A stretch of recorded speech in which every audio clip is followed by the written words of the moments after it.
आपका स्वागत है। आज हम दो कलाकार पाठ पर चर्चा करने जा रहे हैं। इसकी लेखिका हैं मनु भंडारी। दो कलाकार, जैसा कि आप शब्दों से ही जान सकते हैं कि इसमें कलाकारों के बारे में है। कलाकार का मतलब है कि जिसने किसी भी क्षेत्र में कोई विशेष योगदान दिया हो, जैसे चित्रकार, संगीतकार, मूर्तिकार, साहित्यकार। इस तरह से कलाकारों का एक विस्तृत समाज है।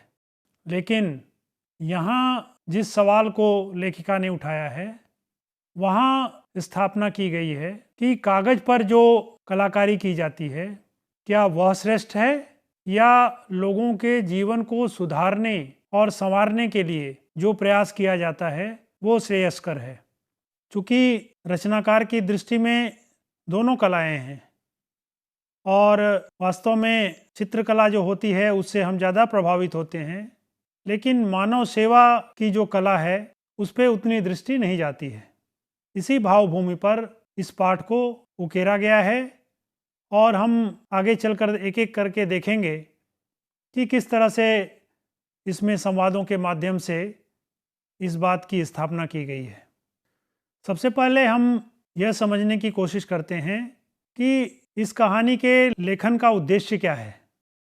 तो सबसे बड़ा उद्देश्य यह है कि इसमें दो पात्रों को गढ़ा गया है, एक चित्रा और दूसरी अरुणा, और इन दोनों कलाकारों के माध्यम से कला के दो विभिन्न रूपों को उद्घाटित किया गया है।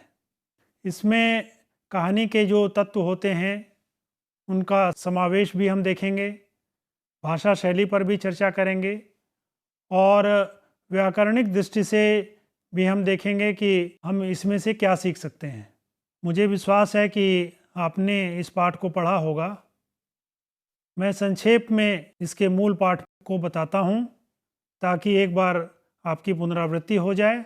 इसमें अरुणा और चित्रा दो सहेलियों के माध्यम से एक संवाद की सृष्टि की गई है और दोनों हॉस्टल में रहती हैं लड़कियाँ, और दोनों ने अपने अपने जीवन में कला को महत्व दिया है। और आप देखेंगे कि इनकी बातचीत से यह निकलकर सामने आता है कि एक चित्रकला की प्रेमी है चित्रा और दूसरी ओर अरुणा मानव सेवा में समर्पित है। हॉस्टल का पूरा एक दृश्य स्थापित किया गया है।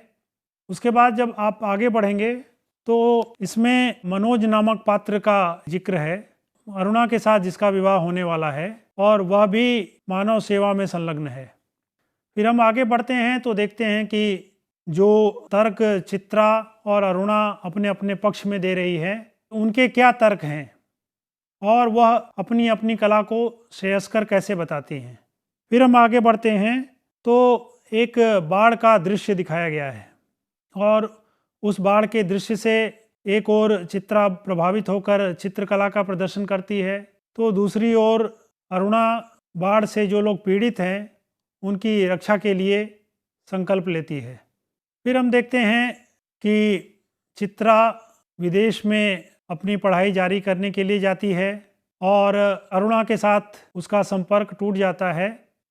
लेकिन चित्रा के जाने के पहले एक घटना घटती है और उस घटना में एक भिखारिन को दिखाया गया है कि वो मृत पाई जाती है और उसके जो दो छोटे बच्चे हैं वह उसे पकड़कर रोते चिल्लाते हैं। तो इस चित्र को बहुत ही सुंदर तरह से उकेरा है चित्रा ने, लेकिन जब अरुणा ने इस कहानी को सुना तो वह भागकर उनके पास जाती है। इस बीच में घटनाक्रम में जो बदलाव होता है कि विदेश में पढ़ते हुए चित्रा अपना पाठ्यक्रम पूरा करके वापस आती है और चित्रों की प्रदर्शनी लगाई जाती है। उसमें अरुणा से उसकी मुलाकात होती है और अरुणा के साथ दो छोटे बच्चे 8 और 10 साल के जो उसके साथ रहते हैं। तो चित्रा पूछती है कि ये किसके बच्चे हैं। तब अरुणा बताती है कि वे उसी के बच्चे हैं, लेकिन वह चित्रा मानती नहीं है और उसे विस्तार से बताने के लिए कहती है। तो फिर अरुणा ने बताया कि जो चित्र बनाकर तुमने ख्याति पाई है, मरी हुई माँ और उसके 2 बच्चों का चित्र, वो 2 छोटे बच्चे वही हमारे साथ रहते हैं, उनको ही अपने संतान के रूप में हमने अपने पास रखा है। यह सुनकर चित्रा आश्चर्यचकित हो जाती है और अंत में यही लगता है कि मानव सेवा और व्यक्ति सेवा, समाज सेवा को वह बहुत ही श्रेष्ठ स्वीकार करती है। तो इस तरह से आपने देखा कि संवादों के माध्यम से इस कहानी का ताना बाना बुना गया है और इसमें जो विभिन्न घटनाओं का जिक्र है वह उद्देश्य से सीधा सीधा संबंधित है।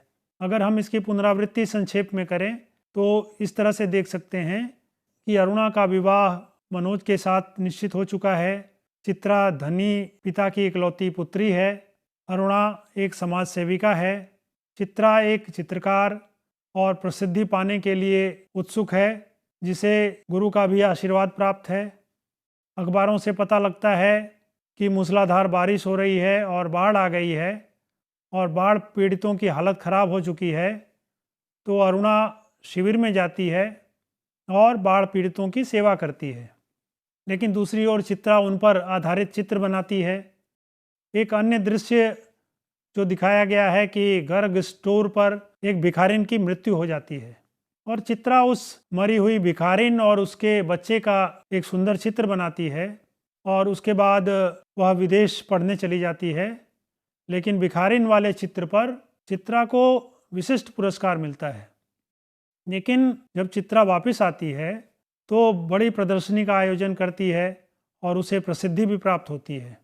प्रदर्शनी में ही अरुणा का चित्रा से मिलन होता है और अरुणा 2 बच्चों के साथ वहाँ पे पहुँचती है। चित्रा को पता लगता है कि अरुणा के साथ आए जो दोनों बच्चे हैं वो उसी भिखारिन के बच्चे हैं जिसका चित्र उसने बनाया था और इस प्रकार वह खुद को अरुणा के सामने बहुत ही छोटा महसूस करती है। तो यहाँ मनु भंडारी ने एक ही पद्धति को अपनाया है, कुछ स्थितियों को स्पष्ट किया है और बाद में एक घटना को भी प्रस्तुत किया है। कहानी को समझने के लिए आपको ये जानना जरूरी है कि कहानी में तत्व कौन कौन से होते हैं और उन तत्वों के आधार पर ही कहानी की व्याख्या की जाती है। तो यहाँ भी कहानी के 6 तत्वों के आधार पर हम व्याख्या करेंगे। उसमें पहला तत्व है कथावस्तु, दूसरा देश काल तथा वातावरण, तीसरा चरित्र चित्रण, चौथा कथोपकथन अथवा संवाद योजना, पांचवा उद्देश्य और छठा भाषा शैली। अब इन तत्वों को थोड़ा विस्तार से हम देखेंगे और किस तरह से इन तत्वों को इसमें समाहित किया गया है इसे भी जानने की कोशिश करेंगे। कथावस्तु का जो निर्माण होता है वह घटनाओं और पात्रों के द्वारा किया जाता है और लेखक एक ताना बाना बुनता है कथावस्तु का, जिसमें कई घटनाएं प्रधान होती हैं। कभी चरित्र प्रधान होता है, कभी वातावरण की प्रधानता होती है। यहाँ आप देखेंगे कि एक हॉस्टल का पूरा परिदृश्य दिखाया गया है और शुरुआत भी कहानी की छात्रावास में रहने वाली जो चित्रा और अरुणा है उसके हास उपहास और विनोद और उनकी जो गाढ़ी दोस्ती है उसके माध्यम से चित्र उकेरा गया है। इस कहानी के शुरू के अंशों में धीरे धीरे घटनाएं आगे बढ़ती हैं, जैसा कि पहले मैंने बताया कि घटनाओं का एक निश्चित क्रम बनाया गया है और कथावस्तु में ही यह स्थापित कर दिया गया है कि एक अरुणा जो है लोगों की ज़िंदगी बदलने के लिए लालायित है, तो दूसरी ओर चित्रा अपने चित्रों को कलात्मक ढंग से प्रस्तुत करने के लिए हमारे समक्ष प्रस्तुत होती है। और जो कहानी का अंतिम भाग है उसमें भी दिखाया गया है, एक घटना का निर्माण किया गया है और इसी तथ्य को स्थापित किया गया है कि कलात्मकता तो अपने स्थान पर महत्वपूर्ण है ही, लेकिन जो जीवन का उद्धार करना है किसी के, उसमें ईमानदारी दिखानी है, वह पूरी तरह से जीवंत होता है और वही श्रेयस्कर होता है। दूसरा महत्वपूर्ण तत्व देश काल और वातावरण है। इसका अर्थ है कि सामाजिक, भौगोलिक और जो ऐतिहासिक स्थितियां हैं उनके इर्द गिर्द किस तरह से उभारने की कोशिश की जाती है और किसी देश की या कालखंड की जो विशेषताएं हैं उसे लेते हुए रचनाकार किस तरह से कहानी में उसे पिरोता है। इस कहानी में भी आधुनिक समाज का जो वातावरण है, जिसमें दो सहेलियां हैं, वो हॉस्टल में रहती हैं, और भारतीय समाज का जो बदलता हुआ स्वरूप है, आधुनिक शिक्षा का जो स्वरूप है, वह बहुत ही सुंदर ढंग से यहाँ दर्शाया गया है। आज के समाज में जो लड़कियां हैं वह आत्मविश्वास और निर्णय की क्षमता से भरपूर हैं और उन सारी विशेषताओं को यहाँ पे हम अच्छी तरह से देख सकते हैं। तीसरा महत्वपूर्ण जो मानदंड है वह है पात्रों का चरित्र चित्रण, अर्थात जो मुख्य पात्र हैं इसमें अरुणा और चित्रा, उनके माध्यम से पूरी कहानी आगे बढ़ती हुई जाती है। सबसे पहले हम देखते हैं कि अरुणा की क्या महत्वपूर्ण विशेषताएं हैं। अरुणा एक मध्यवर्गीय परिवार की लड़की है, संस्कार से भरा हुआ परिवार है और परोपकार की भावना, समाज सेवा की भावना उसके अंदर कूट कूट कर भरी हुई है। वह बच्चों को पढ़ाती भी है, बाढ़ पीड़ितों की सेवा भी करती है और उसकी वजह से उसकी पढ़ाई में बाधाएं भी आती हैं, लेकिन वह उन कार्यों को बहुत ही श्रेष्ठ समझती है और पढ़ाई के साथ साथ उसे जारी रखती है।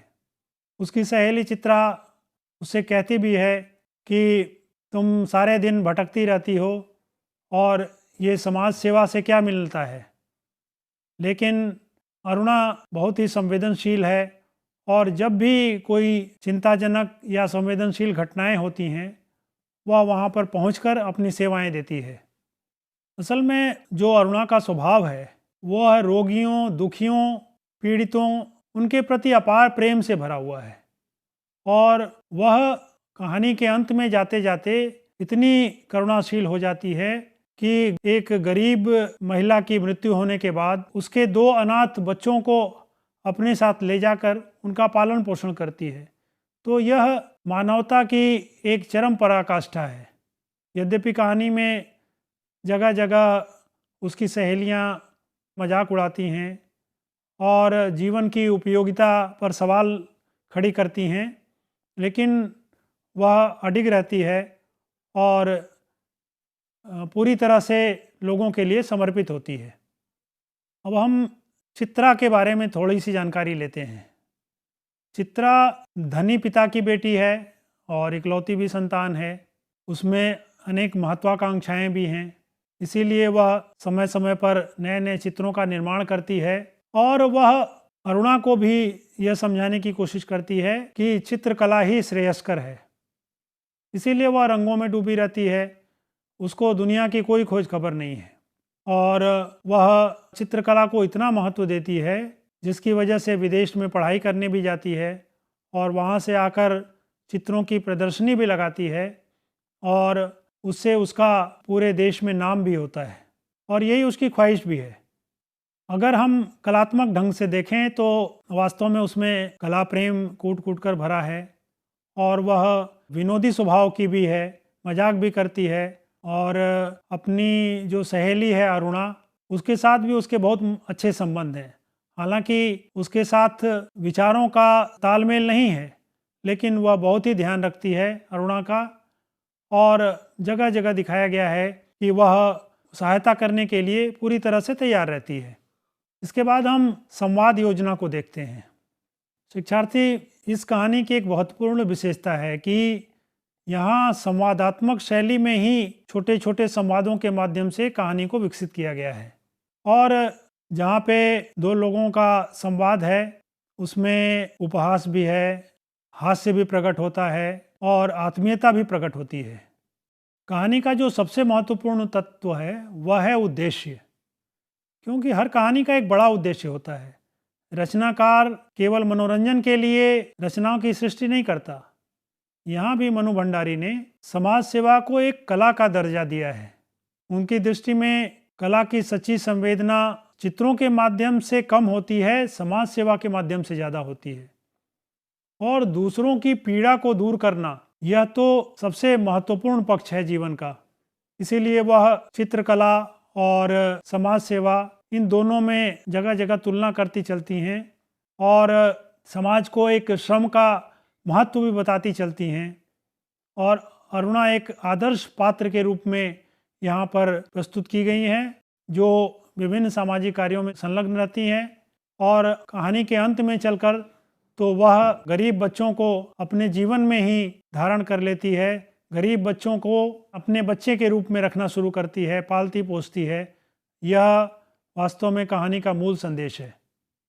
अगर हम भाषा शैली की बात करें तो इस कहानी की भाषा बोलचाल की भाषा है। यहाँ पे अगर आप देखेंगे तो परिवेश और पात्र के अनुसार भाषा थोड़ी बदलती रहती है। जैसे क्यों बड़बड़ कर रही हो, ले मैं आ गई, चल बना चाय, तेरे मनोज की चिट्ठी आई है, तूने तो पढ़ ली होगी फाड़ कर, चल हट। तो इस तरह के जो छोटे छोटे संवाद हैं वो भाषा को नया तेवर भी देते हैं। इसी तरह से आगे बढ़ें तो हम देखते हैं कि भाषा में अंग्रेजी शब्दों का प्रयोग है, जैसे लेक्चर, बोर, आइडिया, कन्फ्यूज़न। उसी तरह से उर्दू शब्दों का भी प्रयोग है, जैसे इम्तहान, हुनर, बहस, अखबार। इस तरह की बहुत सी शब्दावली आपको देखने को मिलेगी। लेकिन वाक्यों को कहीं भी बोझिल या दार्शनिकता से नहीं भरा गया है। वाक्य बहुत छोटे छोटे हैं। इन छोटे छोटे वाक्यों से भाषा बहुत ही प्रभावित करने वाली और आकर्षक हो गई है।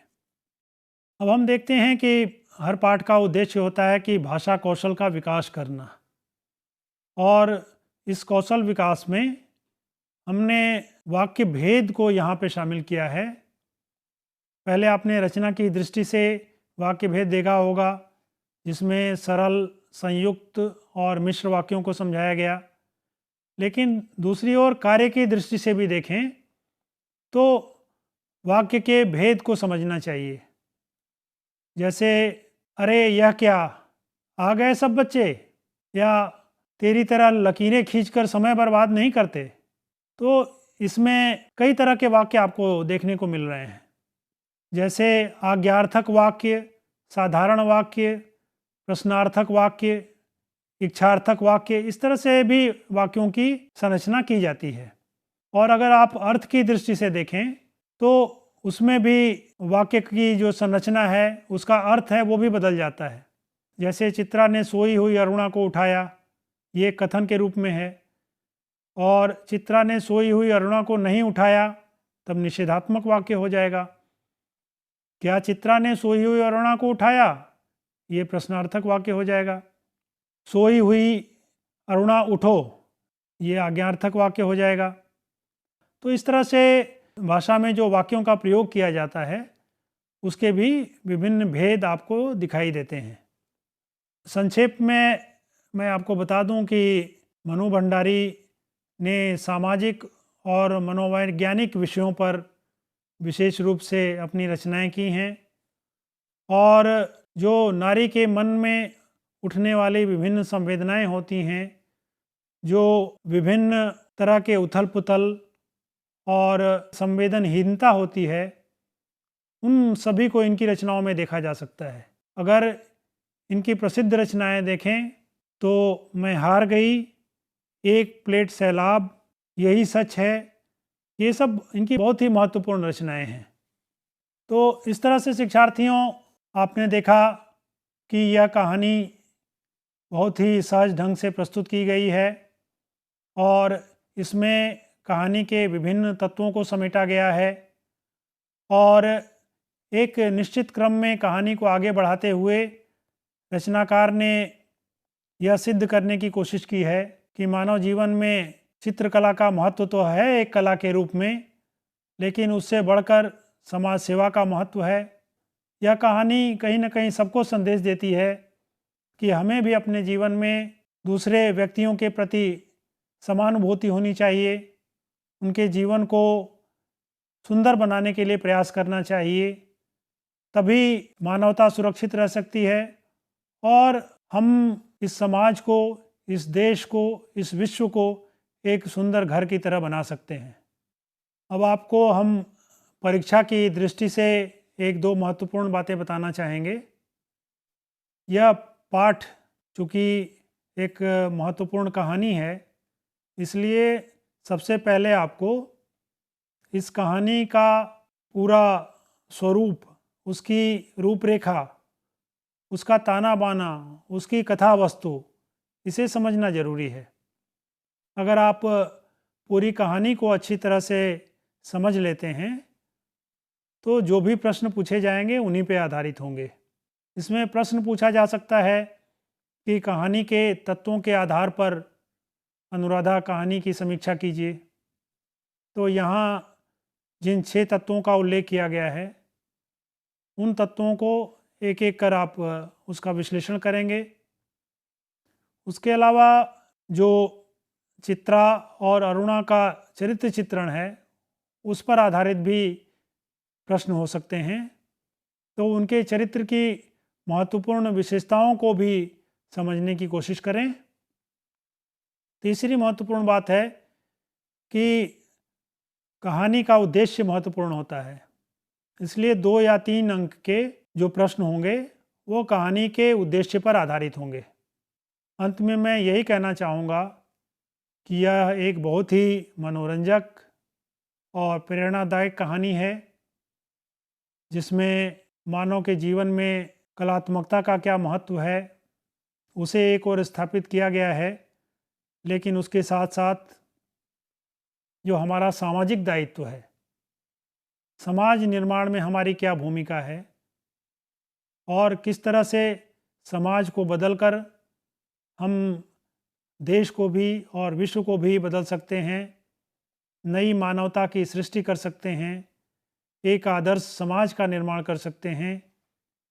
इसके बारे में भी एक सुंदर पृष्ठभूमि तैयार की गई है और लेखिका ने संवादों के माध्यम से, विभिन्न घटनाओं के माध्यम से इस तथ्य को प्रस्तुत करने का बहुत ही सफल प्रयास किया है। मुझे उम्मीद है कि आपको यह पाठ बहुत ही सुंदर प्रतीत होगा। धन्यवाद।